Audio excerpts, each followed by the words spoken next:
স্বরাষ্ট্র সচিব পাহাড়ে পা রাখার আগেই গ্রেপ্তার বিমল গুরুং ঘনিষ্ঠ মোর্চা নেতা অনিত থাপা।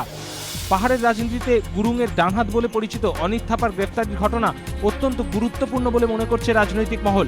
তাদের মতে অনিত থাপাকে গ্রেপ্তারের মধ্যে দিয়ে রাজ্য সরকার মোর্চাকে কড়া বার্তা দিয়ে বুঝিয়ে দিল, পাহাড়ে অশান্তির চেষ্টা করা হলে তা কড়া হাতে দমন করতে দ্বিধাবোধ করবে না তারা। এক নজরে দেখে নেওয়া যাক কে এই অনিত থাপা। অনিত থাপা জিটিএর সদস্য, বিমল গুরুংয়ের অত্যন্ত ঘনিষ্ঠ বলে পরিচিত। জিটিএর কোনো নির্বাচিত সদস্যকে এই প্রথম গ্রেফতার করল পুলিশ। পুলিশের দাবি, অনিত থাপার বিরুদ্ধে গত ৩-৪ বছরে অগ্নিসংযোগ, ভাঙচুর, খুনের চেষ্টার মতো একাধিক অভিযোগ রয়েছে। যদিও মোর্চা নেতৃত্ব পুলিশের এই দাবি মানতে নারাজ। কালিম্পং থেকেই অনিত থাপার গ্রেফতারির খবর পান বিমল গুরুং। তার দাবি, অনিত থাপা নির্দোষ। মোর্চার কর্মী সমর্থকদের মধ্যে আতঙ্ক তৈরি করতেই পুলিশ তাকে গ্রেফতার করেছে। মঙ্গলবার থেকে পাহাড়ে আন্দোলনের তীব্রতা আরও বাড়বে। এদিন সন্ধ্যাতেই কার্শিয়াং থানা ঘেরাও করেন মোর্চা সমর্থকরা। ইনফোসিসকে এ রাজ্যে নিয়ে আসার জন্য চেষ্টা শুরু হয় বাম আমল থেকে।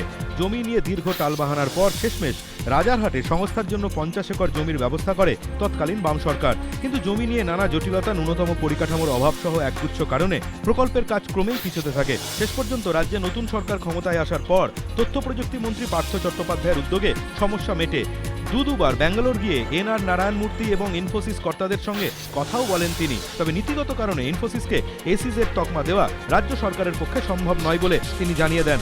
এখনও সেই অবস্থানেই অনড় রাজ্য সরকার। এই পরিস্থিতিতে সোমবার বণিক সভা সিআইআই এর এক অনুষ্ঠানে যোগ দিতে কলকাতায় এসে সংস্থার প্রেসিডেন্ট এবং ইনফোসিস কর্তা ক্রিস গোপালকৃষ্ণন বলেন, এসিজের তকমা না দিলে রাজ্যকে বিকল্প ছাড়ের সুবিধে দিতেই হবে। একই সঙ্গে তিনি সাফ জানিয়ে দিয়েছেন, আপাতত প্রকল্প না হলেও রাজারহাটের জমি ছেড়ে দেওয়ার কোনো ভাবনাই সংস্থার নেই। সদ্য সমাপ্ত পঞ্চায়েত ভোটের ফল আদৌ হতাশাজনক নয় বলে মনে করেন সিপিএম পলিট ব্যুরো সদস্য বুদ্ধদেব ভট্টাচার্য। এই প্রসঙ্গে তিনি উল্লেখ করেন মালদা, মুর্শিদাবাদ, জলপাইগুড়ি, নদিয়ার ফলাফল, এমনকি 24 পরগনার ফলাফল নিয়েও হতাশ নয় তার দল সিপিএম। বর্ধমান, মেদিনীপুর সহ দক্ষিণবঙ্গের বেশ কিছু জেলায় তৃণমূলের ব্যাপক সাফল্যের কারণ হিসেবে তার যুক্তি, তৃণমূল সাফল্য পেত, কিন্তু তাদের এই বিপুল সাফল্যের একটাই কারণ, শাসক দলের সন্ত্রাস। প্রাক্তন মুখ্যমন্ত্রীর অভিযোগ, বর্তমান সরকার রাজ্য জুড়ে নারী নিগ্রহের মোকাবিলায় ব্যর্থ। কামদুনির প্রতিবাদকেও ষড়যন্ত্রের মোড়ক দেওয়ার চেষ্টা হচ্ছে। সারদা কাণ্ডকে ঢেকে ফেলা হয়েছে কার্পেটের তলায়। কিন্তু এইসব ইস্যুতে তার দল লাগাতার আন্দোলন করে যাবে বলে ঘোষণা প্রাক্তন মুখ্যমন্ত্রীর। একই সঙ্গে তার দাবি, দলের সংশোধন প্রক্রিয়ায় আরও গতি আনবেন তারা। দ্রুত পাল্টে দেওয়া হবে অপছন্দের মুখগুলো।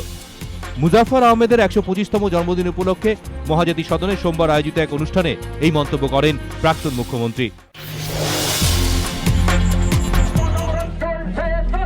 অবরোধ ঘিরে রণক্ষেত্র কাটোয়া।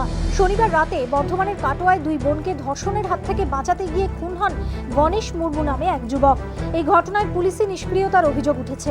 প্রতিবাদে সোমবার কাটোয়া এসটিকে রোড অবরোধ করেন গ্রামবাসীরা। সিপিএম এর অভিযোগ, অবরোধকারীদের ওপর হামলা চালায় তৃণমূল, আহত হন কয়েকজন। যদিও এই হামলার অভিযোগ অস্বীকার করেছে শাসক দল। অন্যদিকে এই ঘটনায় স্বতঃপ্রণোদিত হয়ে তদন্তের নির্দেশ দিয়েছে রাজ্য মানবাধিকার কমিশন। কমিশনের নির্দেশ, কাটোয়া কাণ্ডের তদন্ত করতে হবে বর্ধমানের পুলিশ সুপারকে। 4 সপ্তাহের মধ্যে জমা দিতে হবে তদন্ত রিপোর্ট। গোটা বিষয় এবং তদন্ত প্রক্রিয়া সম্পর্কে রিপোর্টে পুলিশ সুপারের নিজস্ব মতামত থাকতে হবে। এদিনই কাটোয়া থানার তদন্ত প্রক্রিয়ায় অনাস্থা জানিয়ে মানবাধিকার কমিশন ও মহিলা কমিশনে চিঠি দিয়েছেন মৃত যুবকের দুই বোন।